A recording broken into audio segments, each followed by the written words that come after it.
नमस्कार दोस्तों, स्वागत है आपका 100% इंग्लिश के यूट्यूब चैनल पे। तो आज हम बात करने वाले हैं एक ऐसे महाकाव्य की जिसको कि कहते हैं एपिक पोएट्री, जो कि ना सिर्फ तमिल लिटरेचर का एक बहुत ही ज़्यादा इम्पॉर्टेंट हिस्सा है बल्कि भारत की एंशिएंट स्टोरी टेलिंग ट्रेडिशन को भी एक बढ़िया तरीके से दर्शाता है ये हमारे सिलेबस के अंदर।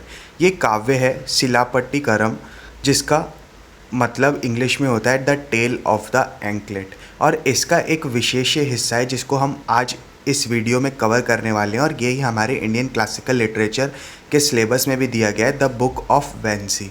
तो चलिए फिर शुरू करते हैं इस महाकाव्य के बैकग्राउंड से। सिलापट्टिकरम को इलैंगो अडिगल ने लिखा था, जो जैन मॉन्क थे और तमिल चोला डायनेस्टी के प्रिंस भी माने जाते हैं। ये काव्य 2nd सेंचुरी सीई के आसपास लिखा गया था और ये तमिल संगम लिटरेचर का एक प्रमुख पार्ट है। इस काव्य में 3 मुख्य हिस्से हैं, मतलब 3 बहुत ज़्यादा इंपॉर्टेंट पार्ट है, मतलब 3 बुक्स में ये डिवाइडेड है। इसके अंदर टोटल 30 कैंटोज़ हैं। पहली बुक का नाम है Puhar Kandam, the book of Puhar. दूसरी बुक का नाम है Madurai Kandam, the book of Madurai. तीसरी बुक का नाम है Vanchi Kandam, the book of Vanchi, जिसको कि हमें पढ़ना भी है।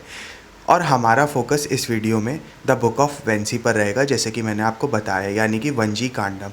तो ये एक टाइप का टाउन है जहाँ पर ये घटना घटती है, तो उसी के नाम पर ये बुक लिखी गई है। ठीक है, तो बड़ी बुक इसमें सेकंड वाली है जिसमें कि 13 कैंटोज़ हैं, और पहली बुक में 10 कैंटोज़ हैं और लास्ट में 7 कैंटोज़ हैं। तो ऐसे टोटल मिला के हमारे 30 कैंटोज़ हैं और सबसे छोटी वाली हमारे सिलेबस में दी हुई है। तो पहले एक बार स्ट्रक्चर देख लेते हैं अपनी द बुक ऑफ वेंसी का। वेंसी कांडम एक पोएटिक फॉर्म में लिखी गई है, इसमें क्लासिकल तमिल प्रोसोडी और जैन फिलोसफिकल एलिमेंट्स दोनों हमको देखने को मिलते हैं। इसमें 7 सेक्शन है जिसको कि हम कंडम्स कहते हैं। डायलॉग और नरेटिव का ब्लेंड एकदम बढ़िया तरीके से इसमें दिया हुआ है। म्यूज़िक और डांस का डिटेल डिस्क्रिप्शन दिया गया है, क्योंकि इसमें हीरोइन कांगी के डांस का भी विशेष रूप से डिस्क्रिप्शन दिया गया है। ये जो हमारी बुक है ये मेनली कांगी के रिवेंज और जस्टिस के ऊपर केंद्रित है, यानी कि उसके ऊपर फोकस्ड है। तो चलिए अब हम बात करते हैं इसकी थर्ड पार्ट की, यानी द बुक ऑफ वेंसी की कहानी के बारे में, जिसमें हमारी जो मेन प्रोटैगनिस्ट है एक डिवाइन रूप में सामने आती है। कहानी की शुरुआत होती है पुहार से, जहाँ हमारे मेन प्रोटैगनिस्ट हीरो और हीरोइन कांगी और कोवलन की शादी होती है। कोवलन एक अमीर वानिक पुत्र है। वानिक मतलब हो गया आपका जो बिजनेस क्लास फैमिली से आते हैं। ये किसी डांसर माधवी के प्यार में पड़ जाता है और अपनी वाइफ को छोड़ देता है। बाद में इसे पर लेकिन रियलाइजेशन होता है और कोवलन वापसी अपनी वाइफ के पास आ जाता है। दोनों मदुरई जाते हैं और अपनी नई ज़िंदगी शुरू करने की कोशिश करते हैं। कोवलन अपनी वाइफ से एक प्राइसलेस एंकलेट लेता है और उसको बेचने के लिए जाता है एक गोल्डस्मिथ के पास। ठीक है, क्यों बेचने जाता है? क्योंकि देखो इसे बिज़नेस वगैरह स्टार्ट करना है। अभी इन्होंने एक नई टाउन में शिफ्ट करा है, तो इन्हें वहाँ पर अपना सब कुछ जमाना पड़ेगा एकदम शुरू से। लेकिन राजा के गोल्डस्मिथ वहाँ पर आ जाते हैं और कोवलन के ऊपर गलत इल्ज़ाम लगा देते हैं। क्या गलत इल्ज़ाम? क्योंकि उस टाइम पे वहाँ की महारानी की एक एंकलेट खो गई थी। ठीक है, मतलब एक पायल खो गई थी।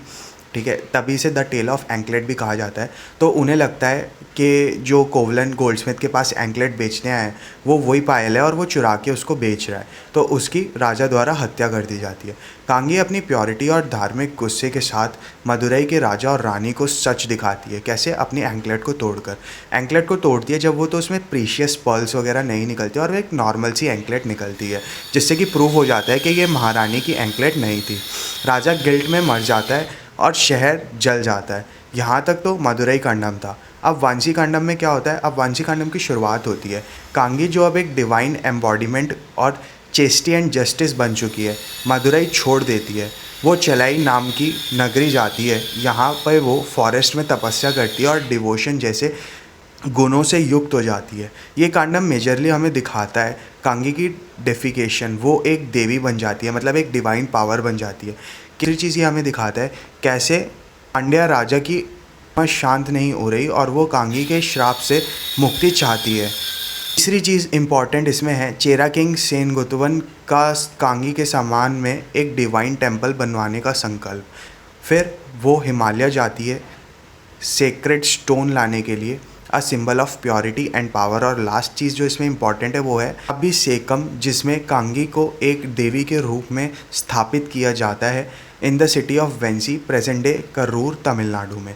तो ये हमारे कुछ इंपॉर्टेंट पार्ट्स थे इस कांडम के।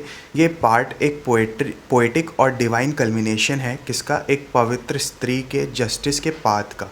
कैरेक्टर्स की थोड़ी सी बात कर लेते हैं। इसमें मेन प्रोटैगनिस्ट है हमारी जो कि सेंट्रल हीरोइन है, एक धार्मिक और एक टाइप से ट्रुथ की मूर्ति कह सकते हैं हम उसे, ठीक है। तो जैसे कि ये मतलब अपने हस्बैंड को दोबारा एक्सेप्ट भी कर लेती है, उसको एंकलेट भी देती है और बाद में उसे प्रूफ करने के लिए अपनी जो फेमिनिस्ट फर्टिलिटी होती है उसको त्याग भी देती है और बाद में एक डिवाइन पावर बन जाती है। सेन गुटुवन चेरा किंग जो कांगी के आइडियल को इंस्टीट्यूशनलाइज करता है और इसी की वजह से आज हम ये लिटरेचर पढ़ भी पा रहे हैं, ठीक है, क्योंकि इसने इंस्टीट्यूशनलाइज किया, एक टाइप का मतलब उसको फॉर्मल वे में बनाया और जनरेशन्स को पास ऑन किया। गॉडेस दुर्गा जो पाथ प्रदर्शन करती हैं और दिव्य शक्ति की प्रतिनिधि हैं, मतलब एक डिवाइन म्यूज टाइप का इंटरवेंशन आप इसे मान सकते हो, जैसे हमारे फॉरेन पोएटिक्स करते हैं। ऋषि, सेजेस और डिवाइन वॉइसेस तो इसमें काफ़ी ज़्यादा हैं ही। थीम्स और सिम्बॉलिज़म देख लेते हैं हम इस बुक का, जो कि हमारे एग्ज़ाम पॉइंट ऑफ व्यू से काफ़ी ज़्यादा इंपॉर्टेंट रहने वाले हैं। पहला थीम है इसमें जस्टिस एंड धर्मा का। कांगी का कैरेक्टर एक सिंबल है धर्मा एंड जस्टिस का। उसकी तपस्या और जो वो फेमिनिस्ट अपनी फर्टिलिटी को त्याग देती है, तो वो चीज़ जस्टिस और धर्मा को अच्छे से डिफ़ाइन कर देती है इसके अंदर, और कैसे ये हमें सिखाती है कि हमें जस्टिस के लिए फ़ाइट करना चाहिए। स्पिरिचुअल एसेशन, वांसी कांडम एक सिंबॉलिक जर्नी है from pain to peace, from human to divine. Kannagi का देवी बन जाना एनलाइटनमेंट का एक मेटाफर है। पॉलिटिकल आइडियलिज्म, सेन गुतुवन जैसे राजा का कांगी को एक टेम्पल में स्थापित करना एक राजनीतिक और धार्मिक स्टेटमेंट है। ये बताता है कि किंगशिप का असली अर्थ होता है धर्म के रक्षक बने रहना और धन की स्थापना करना। डांस, म्यूज़िक एंड कल्चर, इस कांडम में तमिल क्लासिक आर्ट्स का भी बहुत अच्छे से डिस्क्रिप्शन दिया गया है अगर आप इसे पढ़ते हैं तो। फ़िलहाल तो ये समरी थी, पर लेकिन जब आप इसे पढ़ते हैं तो इसमें जो हमारी traditional Tamil classic arts, dance, music and culture है उसको काफ़ी ज़्यादा अच्छे से दिखाया गया है। कार्नेटिक म्यूज़िक जैसे कलाओं का भी बहुत ही अच्छे से डीप में इसमें डिस्क्रिप्शन दिया गया है। लिटरेरी फीचर्स देख लेते हैं इसके कुछ। एपिक नैरेटिव फॉर्म में ये लिखा गया है, जैसे कि मैंने आपको बताया ये महाकाव्य है। ये काव्य के रूप में लिखा गया है जिसमें पोएटिक मीटर्स और लिरिकल ब्यूटी दोनों शामिल है, और एक बहुत ही ज़्यादा एपिक फॉर्म में लिखा गया, मतलब बहुत ही ज़्यादा लेंदी फॉर्म में लिखा गया है। Allusion to Vedas, Puranas and Jain elements इसमें हमको देखने को मिलते हैं। एक कंप्लीट ब्लेंड है ये हमारे हिस्टोरिकल एलिमेंट्स और जैन कल्चर का।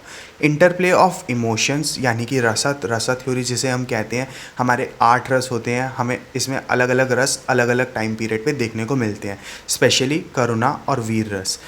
Narrative interspersed with songs and chants जो परफॉर्मेटिव ट्रेडिशन को सपोर्ट करता है।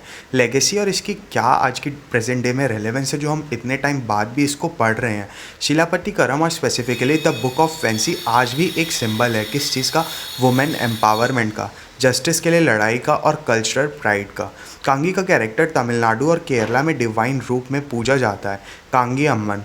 ये एपिक क्लासिकल और कंटेम्प्रेरी दोनों वर्ल्ड्स को जोड़ता है। तो दोस्तों, द बुक ऑफ वेंसी सिर्फ एक महाकाव्य नहीं, ये एक स्पिरिचुअल सफ़र है जहाँ एक औरत अपने पति के लिए, सत्य के लिए यानी ट्रुथ के लिए और धर्म के लिए सामने आकर खड़ी होती है और फाइट करती है। इस काव्य का हर एक वर्ड, हर एक पाथ ये सिखाता है कि जस्टिस डिलेड हो सकता है पर डिनाइड नहीं।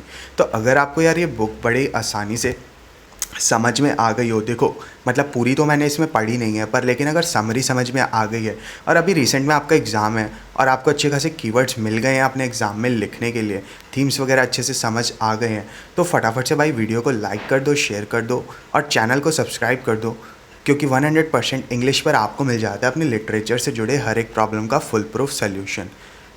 मिलते हैं फिर अगली वीडियो में, तब तक के लिए हैप्पी स्टडिंग और best of luck for your upcoming examinations.